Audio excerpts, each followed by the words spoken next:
يا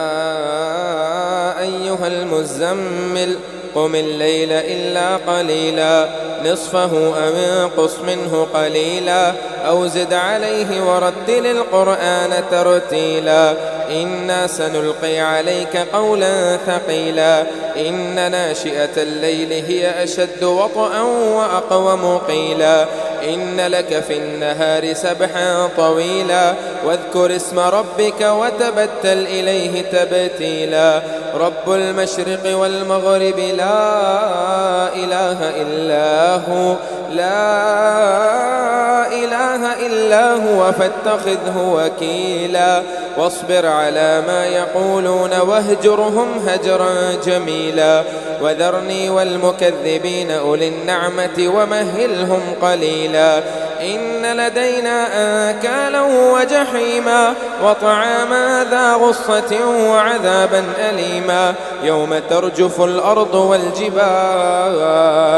وكانت الجبال كثيبا مهيلا إنا أرسلنا إليكم رسولا شاهدا عليكم كما أرسلنا إلى فرعون رسولا فعصى فرعون الرسول فأخذناه أخذا وبيلا فكيف تتقون إن كفرتم يوما يجعل الولدان شيبا السماء منفطر به كان وعده مفعولا إن هذه تذكرة فمن شاء اتخذ إلى ربه سبيلا إن ربك يعلم أنك تقوم أدنى من ثلثي الليل ونصفه وثلثه وطائفة من الذين معك والله يقدر الليل والنهار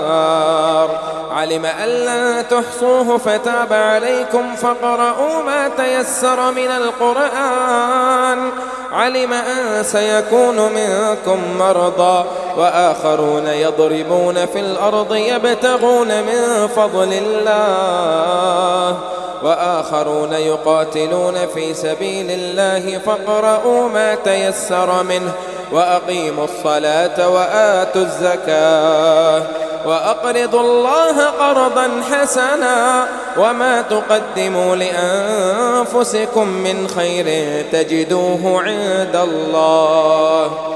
هو خيرا وأعظم أجرا واستغفروا الله إن الله غفور رحيم.